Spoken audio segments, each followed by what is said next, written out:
বাংলাদেশ জামাত ইসলামী এবং আমাদের সঙ্গীয় অন্তরা পর্যায়ের দলের নির্বাচিত সংসদ সদস্যরা আছেন। দায়িত্বশীল বিরোধী দল হিসাবে আমাদের দায়িত্ব পালন করব ইনশাআল্লাহ। ত্রয়োদশ জাতীয় সংসদ নির্বাচনে নজিরবিহীন সাফল্য পেয়েছে বাংলাদেশ জামায়াত ইসলামী। এককভাবে ৬৮টি আসনে জয় পেয়ে এবং নেতৃত্বাধীন জোট সহ মোট ৩৭টি আসন নিয়ে দলটি এবার সংসদে প্রধান বিরোধী দলের আসনে বসতে যাচ্ছে। স্বাধীনতার পর যা তাদের সবচেয়ে বড় অর্জন। আজ মঙ্গলবার নবনির্বাচিত সদস্যদের শপথ গ্রহণ। রাজনৈতিক বিশ্লেষকদের মতে ফলাফলটি দেশের সংসদীয় রাজনীতিতে বড় ধরনের পরিবর্তনের ইঙ্গিত দিচ্ছে।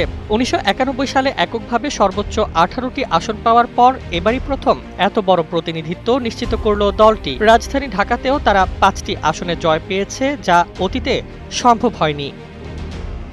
তবে দলটির এই উত্থান নিয়ে বিতর্ক কম নয়। ৭১-এর ভূমিকা ও মানবতাবিরোধী অপরাধের বিচার প্রসঙ্গ আবারও আলোচনায় এসেছে। ২০১১ সালের পর শীর্ষ নেতাদের বিচারের মুখোমুখি হওয়া এবং বিভিন্ন সময় নিষিদ্ধ হওয়ার ইতিহাস সত্ত্বেও দলটি আবারও মূলধারার রাজনীতিতে শক্ত অবস্থান তৈরি করেছে।